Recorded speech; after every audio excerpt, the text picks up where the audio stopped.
ज्ञान में वे वर्धमान महान जिन विचरे हमारे ध्यान में।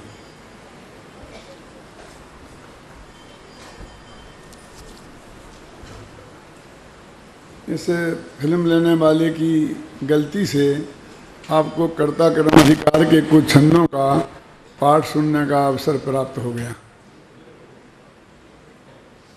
भाग्य से वो छंद भी सहज भाव से आ गया जिस छंद पर उत्तम चंद जी साहब व्याख्यान कर रहे हैं कि तत्स्वरूप भाव में ही व्याप्य व्यापक बने बने न कदापि वह अतत्स्वरूप भाव में कर्ता कर्म भाव का बनना असंभव है और व्याप्य व्यापक भाव के संबंध के अभाव में।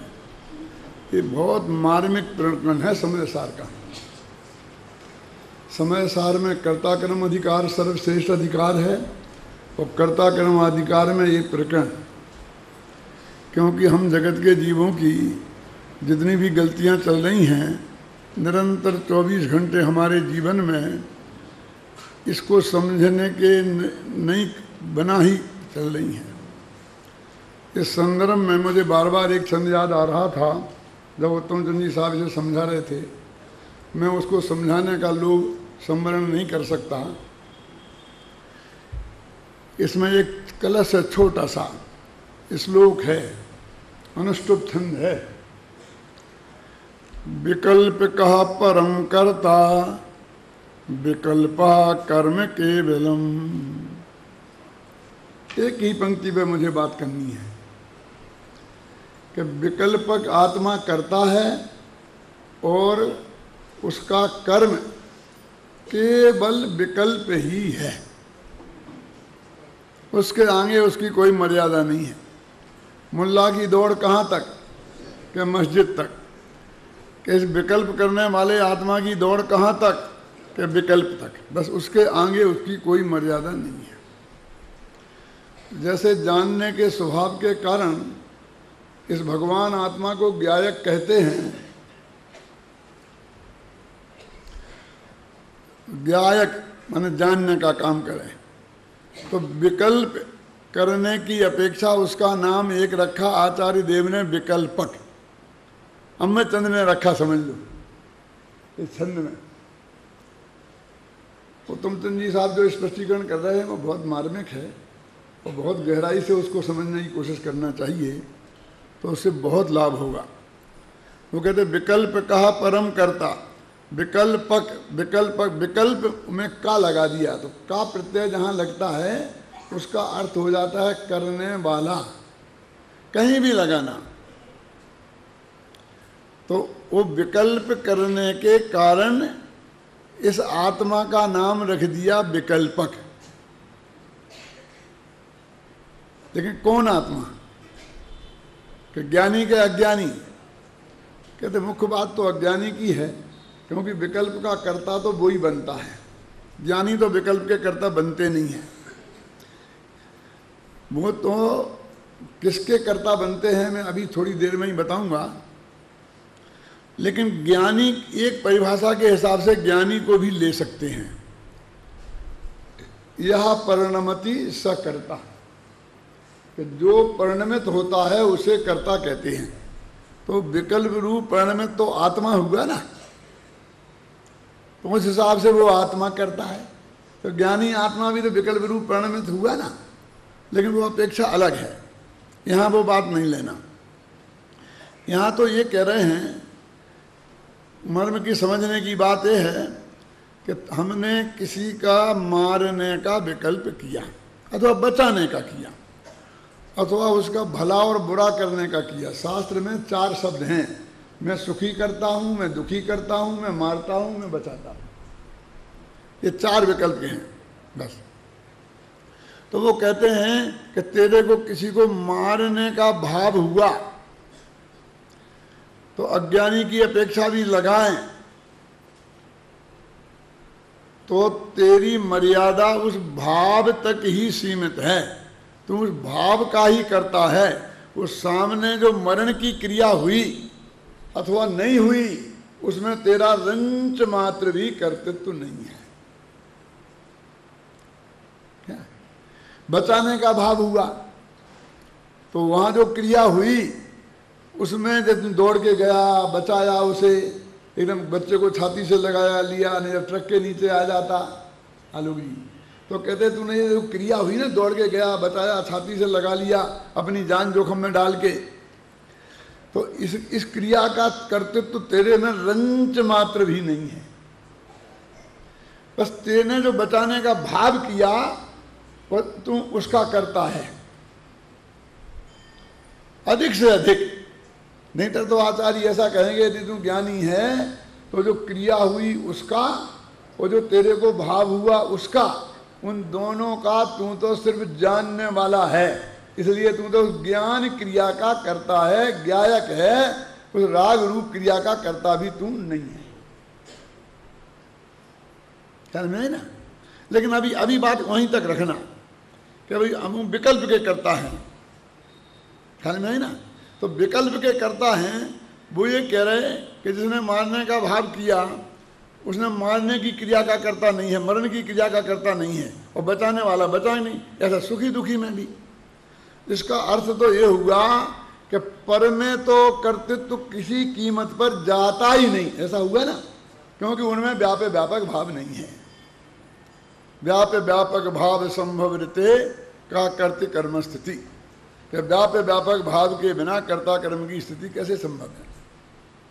किसी भी कीमत पर संभव नहीं है। कहने का मतलब ये है कि ज्ञानी और अज्ञानी दोनों ने ही पर में तो कुछ किया ही नहीं। तो फिर आचार्य कहते हैं कि ये विकल्प निरर्थक है कि सार्थक। हमने दूसरे को मारने बचाने का किया, सुखी दुखी करने का किया, जो भी पर के लक्ष्य से हम विकल्प होते हैं हमारे सुबह से शाम तक, अपन अपना विचार करना कि उन विकल्पों में विकल्प सार्थक हैं कि निरर्थक। बोलो अशोकी, मैं पूछ नहीं रहा हूँ, सिर्फ ध्यान आकर्षित कर रहा हूँ। जब मैं ये कहता हूँ बोलो तो उसका मतलब सिर्फ आप मेरी बात ध्यान से सुनो, बोलने के लिए नहीं कहता मैं, भाषा ऐसी है समझना। ये कहते हैं कि तुमने जो विकल्प किया तो उसके कारण उसमें कुछ नहीं हुआ, क्योंकि तुम्हारा व्यापक व्यापक संबंध सिर्फ उस विकल्प तक हो सकता है, वो विकल्प तुम्हारा व्याप्त हो सकता है। जिसके साथ तादात्म्य संबंध होता है, व्यापक व्यापक भाव उसके साथ ही होता है, भले ही क्षणिक तादात्म्य सही, लेकिन क्षणिक तादात्म्य भी उसके साथ हुआ तो आत्मा का। कहने का मतलब है तुम्हारी वजह से उसमें कुछ भी नहीं होता, ना उसका अच्छा ना उसका बुरा। हम तो बहुत आगे बढ़ जाते हैं। मेरे भाग्य के उदय से, मेरे पाप कर्म के उदय से मेरी पत्नी की तबीयत खराब हो गई, तो तेरे पाप कर्म के उदय से पत्नी की तबीयत खराब होगी, तो पत्नी का पाप कर्म का क्या होगा? उसके भी तो कुछ पाप कर्म है कि नहीं? कि सारी दुनिया तेरे ही पाप पुण्य कर्म के उदय से चलेगी? क्यों? शत्रु को बहुत घाटा हो गया, वो जमीन पे आ गया मेरे पुण्य के उदय से, क्यों मालूम नहीं? तो शत्रु के पुण्य पाप भी होगा कुछ के नहीं? कि सारा मित्र भी तेरे हिसाब से चलेंगे और शत्रु भी तेरे ही पुण्य पाप से चलेंगे। माने सारे जगत का परिणमन किस हिसाब से चलता है, ये बात पर हमें गंभीरता से विचार करने की जरूरत है। तो वो विकल्प तो हमारा निरर्थक हो गया ना, क्योंकि हमारे विकल्प करने के हिसाब से पर में कुछ भी फेर फार नहीं हुआ। यदि उसको मरना था, उसकी आयु आ गई थी तो हमारी गोली लग गई, वो मर गया। नहीं आई थी तो वह गोली यहां से भी निकल सकती है। अच्छे अच्छे निशानेबाज का भी निशाना चूक सकता है। क्यों? ख्याल में आई कि नहीं आई? माने कहने का अर्थ ये है कि वो मर जाता तब भी, वो नहीं मरा तब भी उसमें तेरा कुछ भी कर्तव्य नहीं है। फिर ये जगत कहता है कि यदि ऐसा है कि हमारा विकल्प निरर्थक है, कि तुम कुछ भी सोचते रहो। इस दुनिया में भी यही सब कहावतें चलती हैं। कौआ के कुएं से ढोर नहीं मरत, बुंदेलखंड में चलती कि नहीं चलती है? मैंने तो पश्चाताप खंड काव्य में भी ये पंक्ति को डाला है कौआ कोसे यदि शतक बार तो नहीं पशु मर जाएंगे। है ना? तो ये तो अपन लोक में भी ये बात कही जाती है? वो कहते हैं मुद्दई लाख बुरा सोचे क्या होता है, होता तो वही जो क्रमबद्ध पर्याय में होता है, कि मंजूर खुदा होता है। खुदा को मंजूर नहीं होता तो नहीं होता। अरे जो कुछ होना है वो नक्की है क्रमबद्ध पर्याय में। ख्याल में आई ना? ये गली गली में इस बात को कहने वाले लोग मिलेंगे हर धर्म में। राम की मर्जी के बिना पत्ता नहीं हिलता। तो तूने उसका बुरा किया तो वो राम की मर्जी के हुआ कि राम की मर्जी के बिना? जो राम को मानने वाले हैं उनसे मैं कहता हूँ, जो खुदा को मानने वाले हैं उनसे, जिनके पत्ते गौड़ हिलाते हैं उनसे भी मैं कहता हूँ। माने ये सिद्धांत इतना महान है ज्ञानचंद जी कि तुम सारी दुनिया में कहीं भी कहो ना, डंके की चोट। बहुत पहले की बात है, जब मैं इंदौर में रहता था, 43 साल पहले की बात है, 43। तो मैं उज्जैन में गया था 12 दिन के लिए शिविर में। तो वहाँ पर क्रमबद्ध पर्याय पे व्याख्यान और पब्लिक मीटिंग में रखा हिंदू मुसलमान सभा में। लगे क्या करे, क्या होगा क्या होगा क्या होगा? कुछ नहीं होगा, सबको आने दो, सुनने दो। मैंने ये बात कही वहाँ। प्रकाश तुम्हारा जन्म नहीं हुआ होगा तब, कितने वर्ष के हो हैं? 34। और ये कितनी 44 वर्ष पुरानी बात है। तो कि दादा क्या होगा क्या? मैं कुछ नहीं होगा। मैंने यहीं से शुरू किया कि तुम किसी पर के कर्ता नहीं हो। हिंदू में वे कहते हैं राम की मर्जी के बिना कुछ नहीं होगा। तूने किया कि राम ने किया? वे कहते खुदा की मर्जी के बिना नहीं होगा, वे कहते गॉड की मर्जी के बिना नहीं होगा। तो झगड़ा इस बात का नहीं है कि तुम्हारे बिना होगा कि नहीं होगा। झगड़ा तो इस बात का है कि गॉड की मर्जी से होगा कि खुदा की मर्जी से होगा कि राम की मर्जी से होगा। झगड़ा तो उस बात में है, इसमें नहीं है। और जैनियों के साथ भी नहीं है, क्योंकि जैनियों में तेरी मर्जी से नहीं होगा, जो भगवान के ज्ञान में झलका होगा वो होगा। ये क्रमबद्ध पर्याय न हिंदू न मुसलमान किसी के भी विरुद्ध नहीं जाती है। तुम पब्लिक मीटिंग में कहो खूब घंटे भर तक, सब तालियां पीटेंगे आनंद से। तो मेरे कहने का ये सिद्धांत कि तुम किसी दूसरे के कर्ता नहीं हो, ये बताना है। क्योंकि हमारी असली समस्या ये है कि हम कर्ता बने बैठे हैं और हम क्या अपने कर्तव्य से अभिमान में चढ़ जाते हैं, और दूसरा हमारा भला बुरा ना कर दे तो भला करने की भावना से दीनता आ जाती है, और बुरा कर देगा तो हमें डर लगने लगता है। अनंत भय, अनंत दीनता, अनंत अभिमान, इस तत्व को समझने की नहीं होता है, नहीं समझने की वजह से होता है। तो क्या बात चल रही है कि ये विकल्प निरर्थक हुआ कि सार्थक? क्योंकि पर में कुछ भी नहीं होगा तेरे विकल्प के कारण। बहुत अच्छी तरह सोच ले। तो फिर किसी शिष्य का प्रश्न है कि हमें, जब वो हमारे कारण मरा ही नहीं, हमारे कारण दुखी हुआ ही नहीं, तो हमें पाप क्यों बंधे? लोक में ऐसा ही है, गवर्नमेंट तो ऐसा ही मानती है। कैसा मानती है गवर्नमेंट?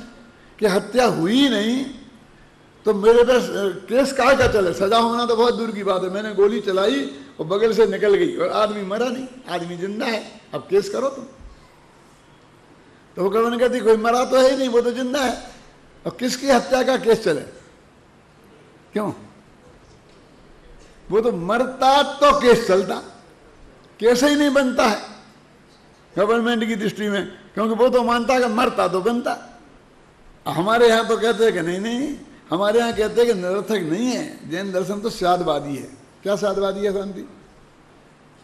कि कथनचित निरर्थक है और कथनचित सार्थक है। क्या कह रहे कि पर का भला बुरा करने का भाव कथनचित सार्थक है।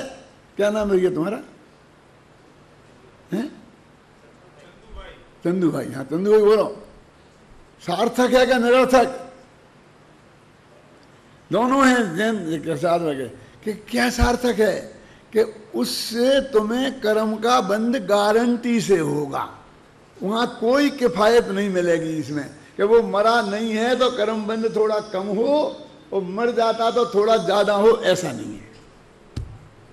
तो सार्थक भी है वसंत भाई, विकल्प निरर्थक नहीं गया, विकल्प सार्थक भी है और विकल्प निरर्थक भी है।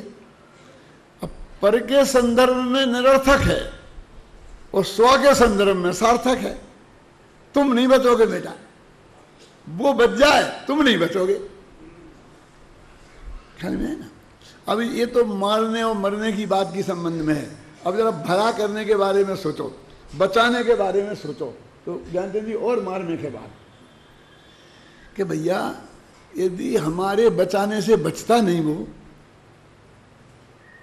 तो वो तो निरर्थक हो गया, लेकिन हमें उससे पुण्य बंधा अवश्य होगा, इसलिए सार्थक हो गया। हम दूसरे का भला करने का भाव करें, उससे उसका तो भला होने वाला नहीं है, लेकिन हमें तो पुण्यबंध होगा ना, यहाँ होगा, तो हम क्यों नहीं करें। क्या क्या समझ में आया? लोग कहते, तुम कहते हो कि पर का भला बुरा करने के विकल्प में मत उलझो, जब मुफ्त का पुण्य मिलता है तो क्यों नहीं बांधे। क्या समझ में आया? इसका अच्छा करूं, दूसरों का भला करने के भाव से, दूसरों का भला तो होगा नहीं, मेरी सुनना, लेकिन मुझे पुण्य बंधेगा तो मुफ्त का ही हो गया ना, और इससे बढ़िया और क्या होगा, क्योंकि मैं चाहता नहीं हूं कि तुम्हारा भला हो। भला करने का भाव करूं, अपना भला कर लूं, और तुम लोग ऐसे बेईमानों के लिए सिद्धांत नहीं है। ये सच्ची घटना सुनाता हूं मैं इसी संदर्भ में। हमारे मित्र थे सुहरलाल जी, उनका स्वर्गवास हो गया, लेकिन मैंने उनके सामने भी कई दफे सुनाई है, इसलिए मैं अभी सुना देता हूं। एक दिन उनका मेरे पास फोन आया कि पंडित जी साहब, एक लड़के को मैं आपके यहाँ भेज रहा हूं और इसको भर्ती करना है, आपको जरूर भर्ती कर लेना। तो मैंने कहा, आप क्या बात कर रहे हो, परसों ही तो अपनी बात हुई थी कि यूनिवर्सिटी में एडमिशन क्लोज हो गए हैं, कॉलेज से लिस्ट जाती है यूनिवर्सिटी में धन कुमार जी, और एक दफा लिस्ट चली गई ना, तो उसके बाद कॉलेज वालों के हाथ में भी नहीं है भर्ती करने का। तो अपने परसों ही बात हुई थी, अब तो भर्ती हो ही नहीं सकता, राष्ट्रपति भी भर्ती नहीं कर सकता, मैं क्या करूंगा। कहने साहब आपको करना ही है, अपना ही बच्चा समझना, बिल्कुल ये समझना। ऐसा बराबर बोलते रहे। क्या हो गया है, इनको माथा ठोक दिया कि हो क्या गया है। फोन रख दिया मैंने, 5 मिनट बाद फोन आया, आप नाराज हो गए डॉक्टर साहब। नाराज ना, तुम बात नाराजी की करते हो, तब कह दिया कि संभव ही नहीं है, वो परसों बात हो गई थी, और क्या कर देना, अपने आदमी अपने ही बच्चा समझना, ऐसे समझना, ये समझना, ठोके जा रहे। बोले मैं क्या करूं, वो सामने ही बैठा था। उसका बाप सामने ही बैठा था और कह रहा था कि आपके तो बहुत फास्ट दोस्त हैं, महीना में 15 दिन तो तुम दोनों एक साथ खाना खाते हो, चाहे मेरे घर चाहे उनके घर, तो तुम्हारी बात नहीं टालेंगे, लेकिन तुम कहना जरा जोर से, ये आपका ही बच्चा है, ऐसा समझ के कहना। उनने बहुत समझाया कि भैया वो समय निकल गया, कॉलेज का नहीं हो सकता, ऐसा नहीं है, सब बात ऐसा मुझे नहीं आप तो कह दो, आप तो कोई ना कोई रास्ता निकाल लेंगे, कोई ना कोई ऐसे करके। बोले क्या करूं, मैंने कह दिया, अब आप जो हो सो करना, नहीं हो तो नहीं करना। मैंने कहा बहुत अच्छा, तुम तो भले बनेंगे, अब नालायक है तो ये पंडित ही है, इतने अच्छे दोस्त की बात भी नहीं मानता। क्यों? तो ये बेईमानी नहीं है? ऐसे ही मेरे बल का भला करने के भाव से किसी का भला होगा नहीं, और फिर भी मुझे मुफ्त का पुण्य बांध लूं, क्यों? ये बेईमानी नहीं है? बेईमानियों को पुण्य बंधता है क्या पाप? ये क्या कहना, समझे ना? ऐसे भाव से कि कुछ भी हो मुझे तो पुण्य बंध ही जाएगा, उसे पाप बनता है। ज्ञानी जनों को भी पर का भला करने का भाव आता है, बचाने का भाव भी आता है, और कभी कभी तीव्र कसार का उदय आ जाए तो मारने का भाव भी आ सकता है और दुखी करने का भाव भी आ सकता है। भरत चक्रवर्ती को बाहुबली पे चक्र चलाने तक का भाव आ गया, आ जाना चाहिए, अच्छी बात है, उसका अनुकरण हमें करना चाहिए, इसके लिए नहीं ये बात कह रहा हूँ। लेकिन चौथे गुणस्थान की भूमिका में क्या क्या हो सकता है बात उसकी है, लेकिन उसमें उपादेय बुद्धि और कर्तृत्व बुद्धि होना वास्तव में सम्यक दर्शन से संबंध तो उसका है। सम्यक दर्शन उस भाव को नहीं रोकता है कमल जी, उस भाव की कर्तृत्व को रोकता है, उस भाव में सुख बुद्धि को रोकता है, उसे मुफ्त के पुण्य बांधने को रोकता है। अरे वो तो मुफ्त का नहीं, असली भी पुण्य बंधे वो भी उसे पसंद नहीं है। बंधता तो है ना उसे, क्यों बंधता तो है, लेकिन वो भी उसका गायक रहता है, वो तो उसका जानने वाला है। तो वो कहते वो जानन रूप क्रिया निरंतर हो रही है। वो कौन सी क्रिया, क्या जानन रूप क्रिया हो रही है? तो जो कलश अभी अपन ने पढ़ा ना उसका अगला ही कलश है। आपके पास किताब है ना, ज्ञानी जानन अपीयाम सुपर परिणतिम पुद्गलश्चाप्य जानन, जो इसमें हिंदी में है,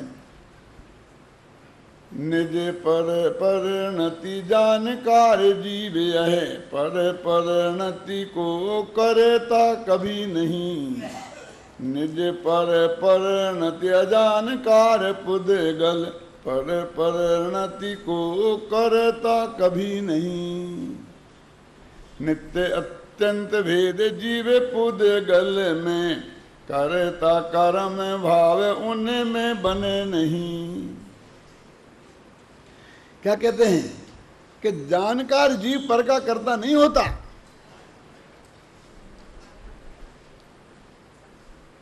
तो कहते हैं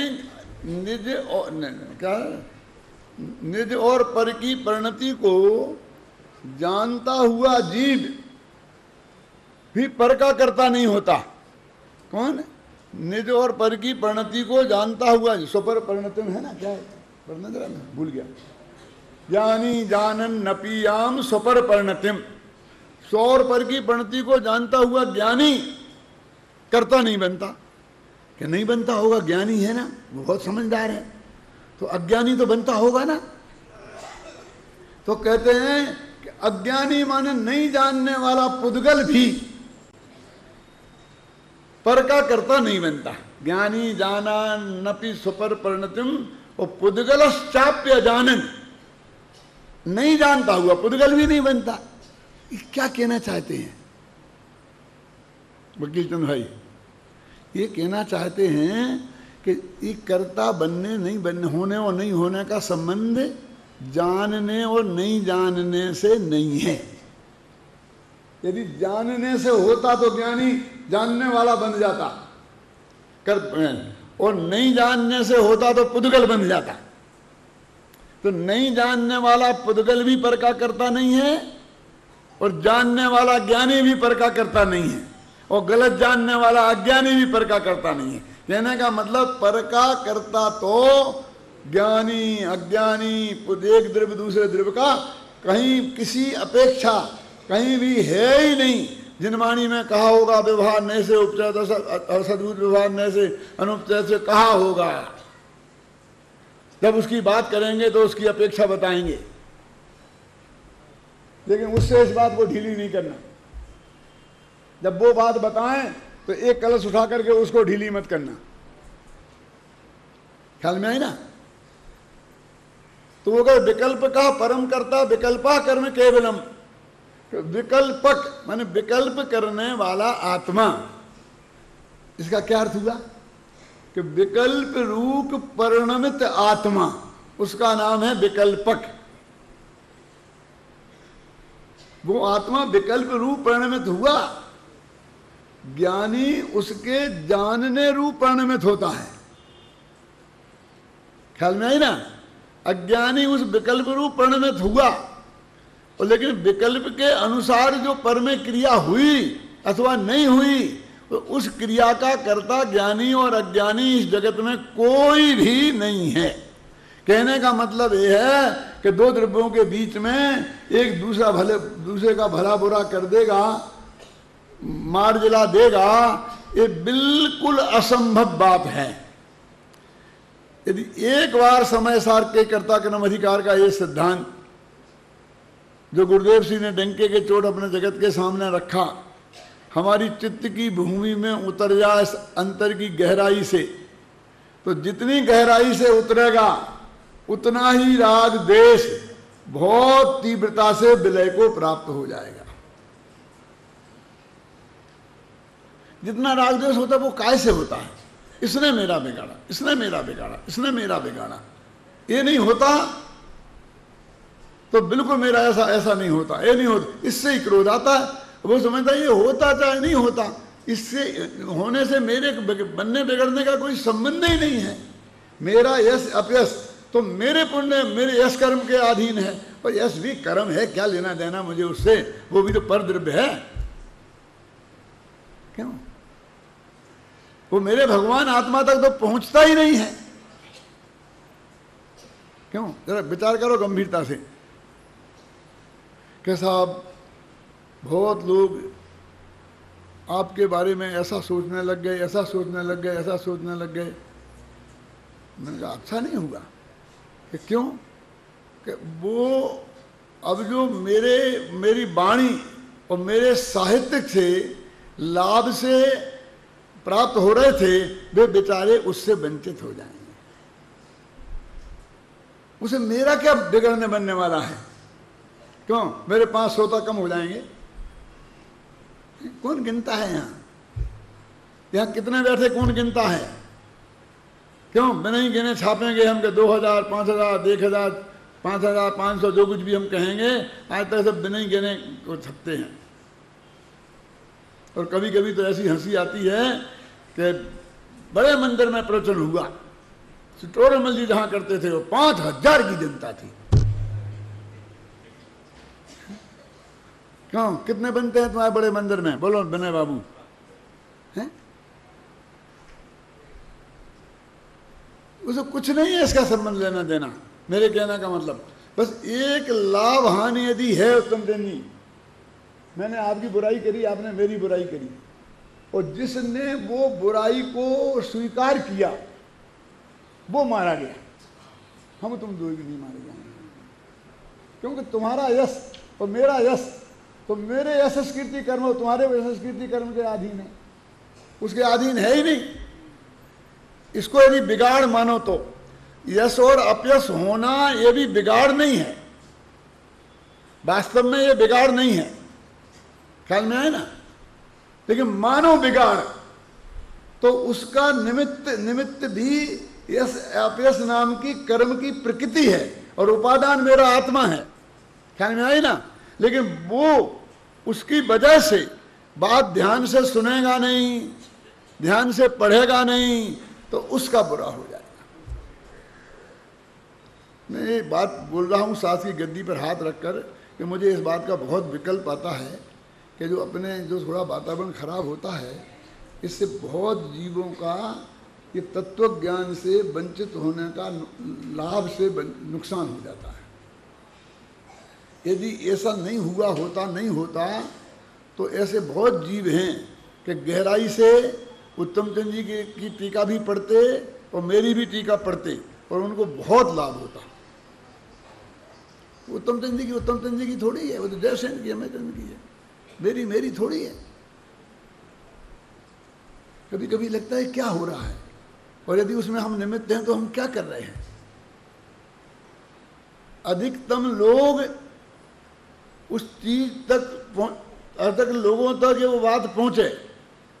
गुरुदेव की वाणी है ना, कुंद की वाणी है ना, सर्वज्ञ भगवान की दिव्य धुनी में आई वाणी है ना। सब एक से तो नहीं होते, बोलने वाले सब एक से नहीं हो सकते हैं, समझे ना। हरेक का स्टाइल, हरेक का पुण्य पाप, हरेक की सब अलग अलग होता है। हमारा तो ये देखना है कि जिनवाणी के अनुसार है कि नहीं है। यदि है तो बहुत बढ़िया है, 2-5% लगता है कि नहीं है तो उसे निकाल दो, उसे उपेक्षा कर दो। निकाल दो, तुम क्या दोगे? अपने उपयोग में से निकाल दो।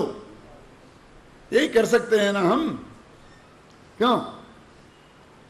इसलिए कहते हैं भाई कि ये जो सिद्धांत है कर्ता कर्म का,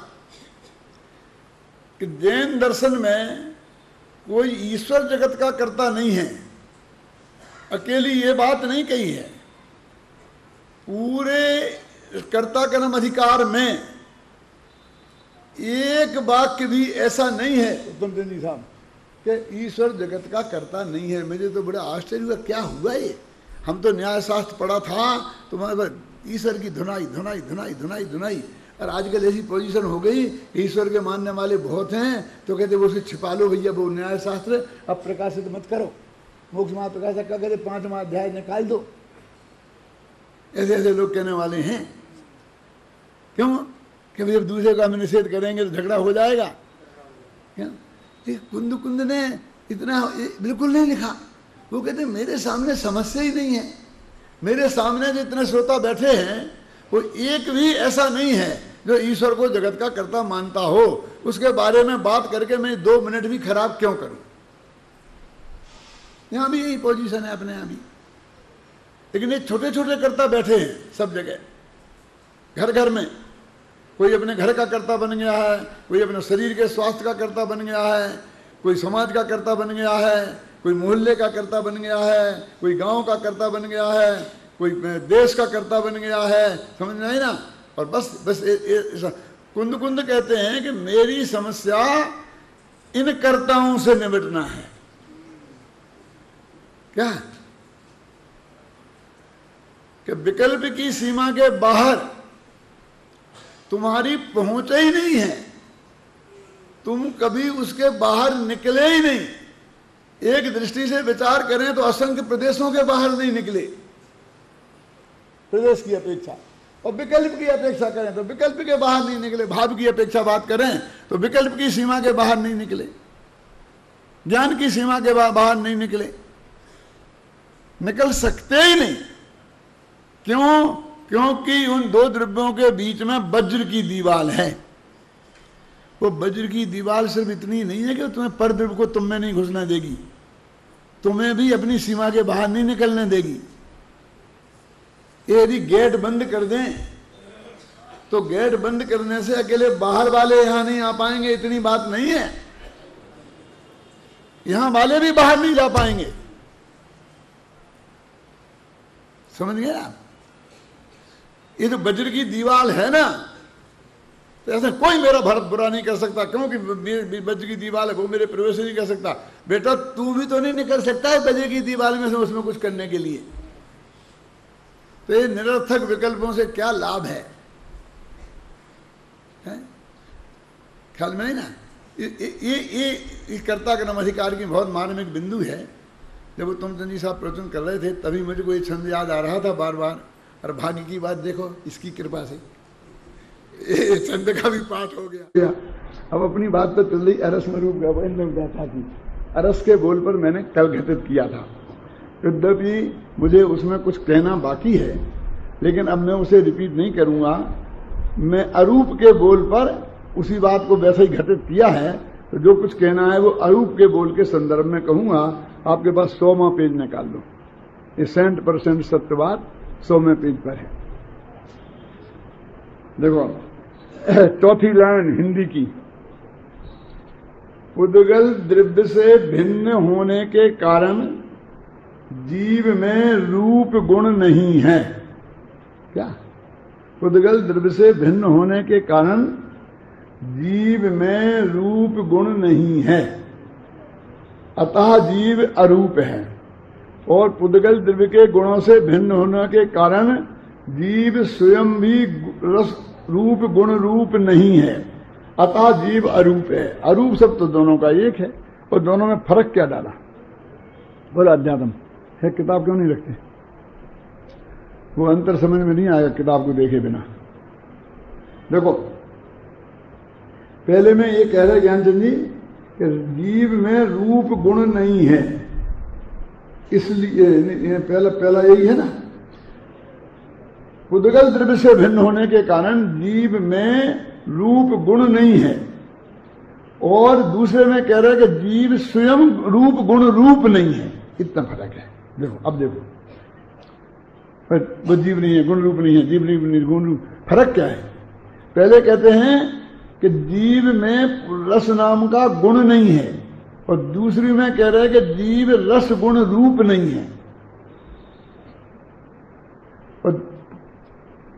पुद्गल द्रव्य से भिन्न होने के कारण रस रूप नहीं है, और पुद्गल द्रव्य के गुणों से भिन्न होने के कारण रस गुण रूप नहीं है। ये फर्क है।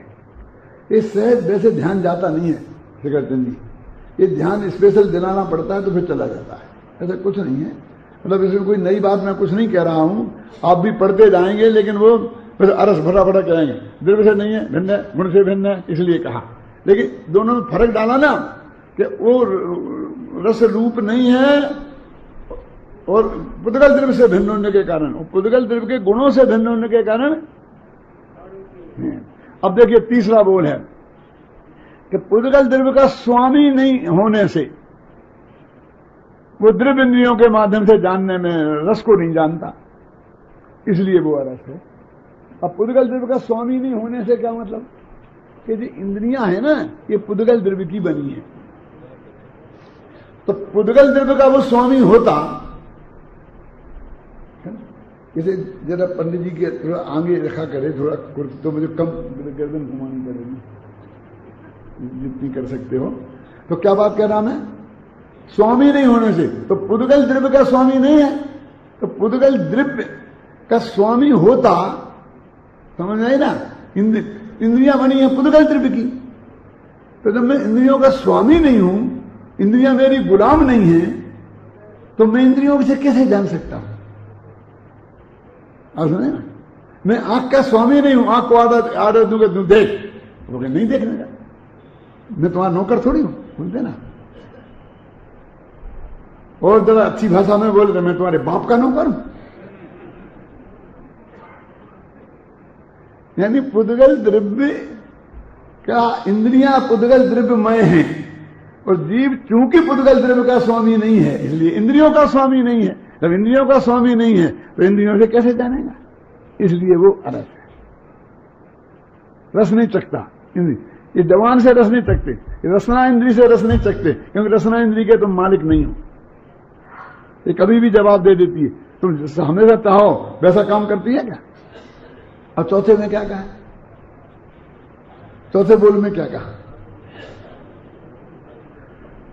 देखो, छायोपशमक भाव रूप नहीं हूं।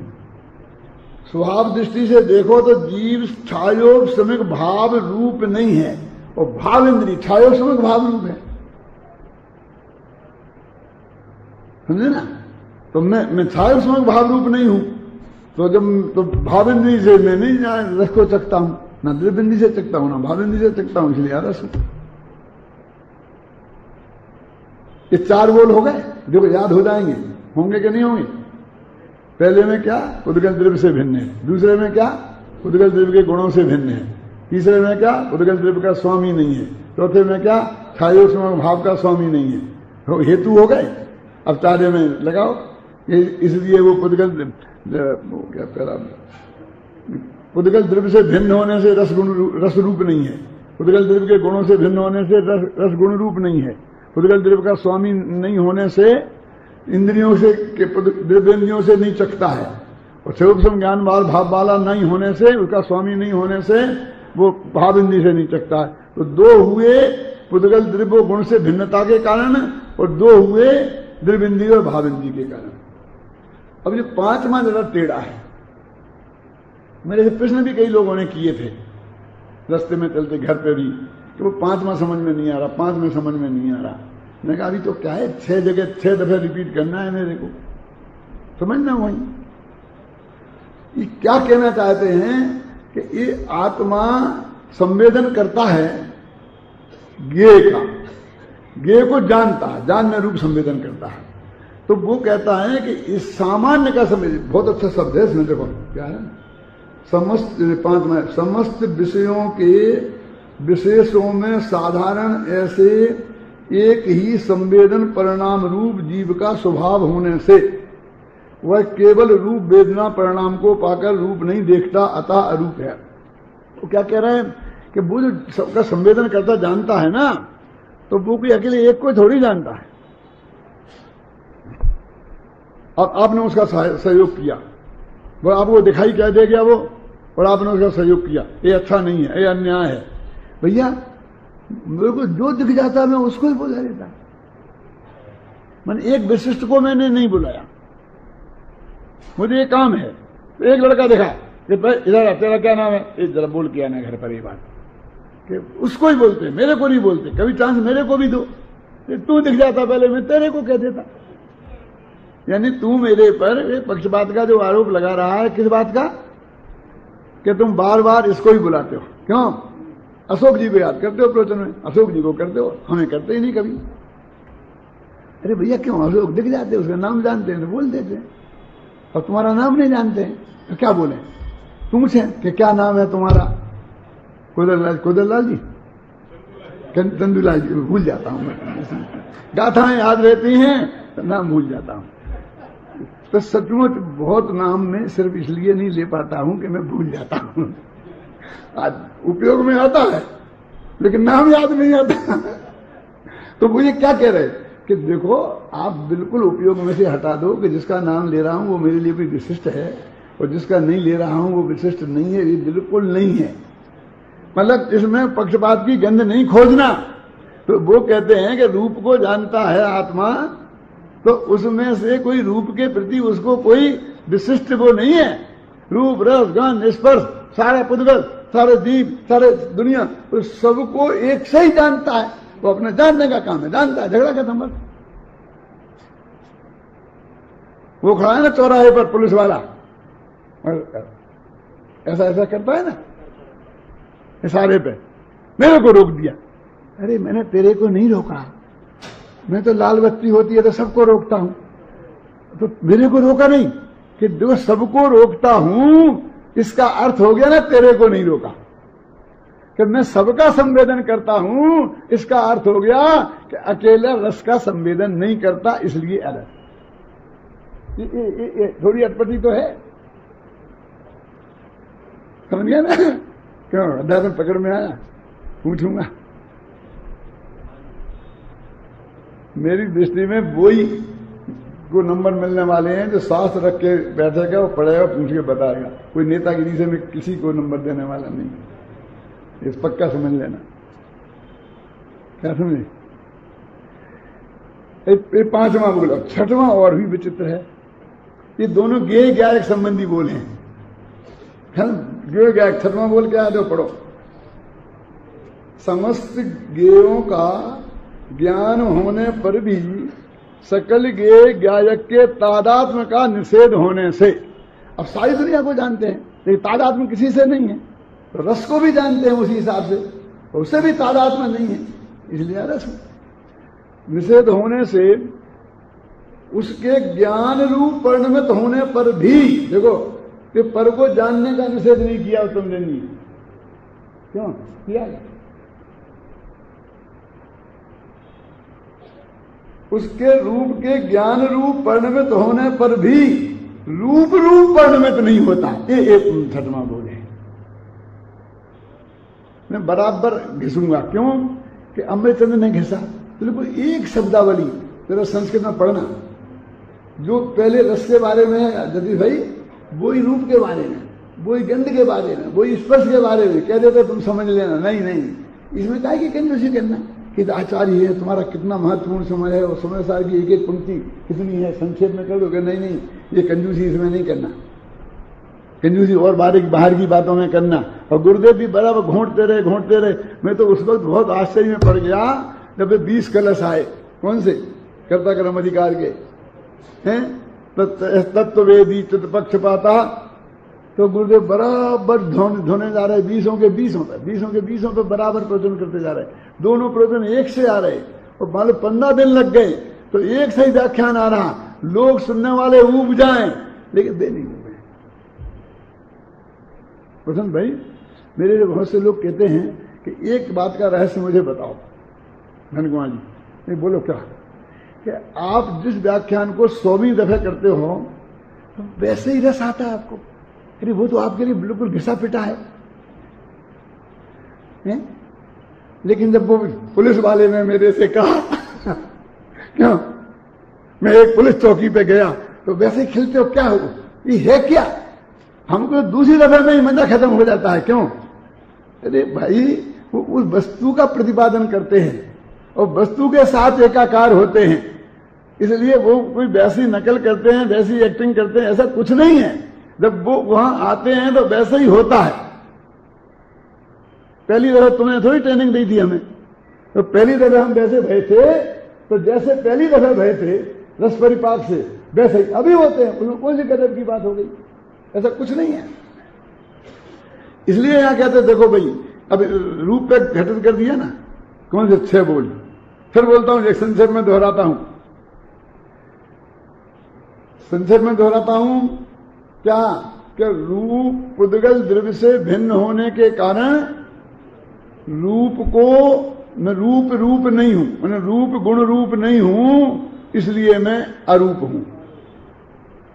पुद्गल द्रव्य के गुणों से भिन्न होने के कारण रूप गुण रूप नहीं हूं, पुद्गल रूप नहीं हूं, रूप गुण रूप नहीं हूं, इसलिए मैं अरूप हूं।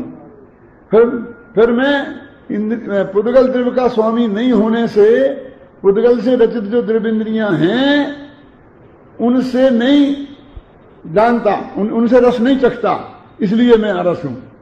और मैं भाव इंद्रियों से भी रस नहीं चखता। पुद्गल द्रव्य में लगाया परमार्थ से, और चौथे बोल में लगाया स्वभाव दृष्टि से। ख्याल नहीं ना? बिल्कुल याद हो जाएंगे। ख्याल नहीं ना? 4 हो गए, 5वां अकेले तुम्हारी को थोड़ी जानता, अकेले तुम्हारी को नहीं जानता हूं, सबको जानता हूं मैं तो। जो आता मैं तो उससे कहता हूं। क्यों? कि मेरे से वो मांगा क्या, पास भोजन के लिए गया था, मेरा अपमान हो गया। मैं तुमसे कहा को मांगा, मैं तो सबसे ही मांगता हूं। हाँ, राष्ट्रपति जी का अपमान हो गया। कैसे हो गया? क्योंकि उनकी जांच कर ली। किसने? उनने। वे कहते भैया हमने क्या था, मैं तो मैं सबकी कहता हूं, जहां जो भी आता हूं सबकी करता हूं। कि तूने पहचाना नहीं? पहचान तो लिया था। तो क्यों की? कि मुझे वो पता नहीं था कि राष्ट्रपति की नहीं करना चाहिए, कि जब राष्ट्रपति आ जाए तब तो तूने की नहीं थी, वो तो मुझे पता था। लेकिन भूतपूर्व राष्ट्रपतियों की भी नहीं करना चाहिए, ये मुझे कानून पता नहीं था। ये कानून पता नहीं होने का दंड देना हो दे दो। क्यों? समझ गए ना आप? मैं तुम्हारा अपमान करने का मेरा उद्देश्य नहीं है। मेरे साहब ने कह दिया कि एक भी आदमी नहीं जाना चाहिए, यदि वहां पे चला गया बम तो मालूम कितना, क्यों कड़काई है। अपन कड़काई कर दें कि नहीं कर दें? हम बेचारे एक विद्यार्थी को खड़ा कर दें वहां भोजनालय के सामने, जो भी आए उसको अंदर नहीं घुसने देना। क्यों? अब उसने आप उसकी वहां ड्यूटी लगा दी। बाहर से आया बेचारा, यहां आता ही नहीं है, और मैं गया और मुझको ही टोक दे वो। ऐसा होता है, हो सकता है। जब मैं सब पहली दफे जयपुर आया था प्रवचन करने, तो कौन सा सन था, 67 में, तो मेरे साथ 7 आदमी आए थे। तो एक हीरालाल जी थे इंदौर वाले, वे काली टोपी लगाते थे, वो बुजुर्ग थे मेरे से, वो मेरे बहुत दोस्त थे। और मैं तो प्रवचन में ही टोपी लगाता था, बाकी तो नंगे ही चल रहता हूँ, आज भी ऐसा ही है। तो मैं यहाँ पीछे ठहरा था। तो यहाँ पर जिस आदमी को ये ड्यूटी सौंपी गई थी, उनका स्वर्गवास हो गया, इसलिए नाम नहीं बताता हूं, कि हमारी संभाल करे वो। तो वो हीरालाल जी कहते थे तो सब बात मानता था, मैं कहता था सुनता ही नहीं था।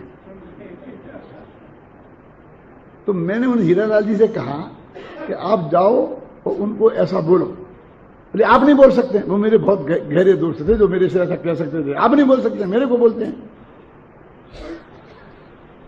मैंने कहा भाई तुम पंडित जी तुम हो वे तुम्हारी सुनेंगे। क्यों? मेरी सुनते ही नहीं। क्यों? क्योंकि जब मैं यहां प्रवचन करता था स्मारक में, तब वो शहर में रहते थे। जब मैं शहर में प्रवचन करता था तब वो यहां रहते थे। तो उन्होंने एक दिन भी गद्दी पे बैठे मुझे नहीं देखा था। ख्याल में आई ना? अब उन 7 आदमियों में से उन्हें जो पंडित जैसा लगा टोपी वाला, तो टोपी वाला की सुनते थे मेरी नहीं सुनते थे। क्या करें बोलो? हो सकता है कि नहीं? तो वो कहे कि देखो कि मैं तो पंडित जी की अलावा किसी की नहीं सुनता। क्यों? इसलिए मैंने आपकी नहीं सुनी, ऐसी कोई बात नहीं है। मैं किसी की नहीं सुनता, इसलिए आपकी नहीं सुनी ये मेरा अपराध नहीं है। ये कहने का मतलब समझ गया ना? तो ऐसा 5वां बोल, 6वां बोल बोला, मैं तो सारी दुनिया को जानता हूं, लेकिन किसी भी गेय के साथ में तादाद में स्थापित नहीं करता। ख्याल में है ना? तो तादाद में मैंने रस को जाना, रूप को जाना, गंध को जाना, और उसके साथ मैंने तादाद में स्थापित नहीं किया, इसलिए मैं अरस हूं, अरूप हूं।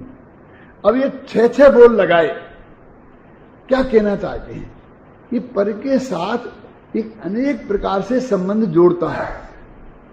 तो आचार्य कोई चीज बाकी नहीं रहना है, कोई तर्क वितर्क बाकी नहीं देना चाहते हैं कि टोडर मर स्मारक मेरा है तो नहीं, लेकिन आखिरकार सारी व्यवस्था की जिम्मेवारी तो मेरी ही है।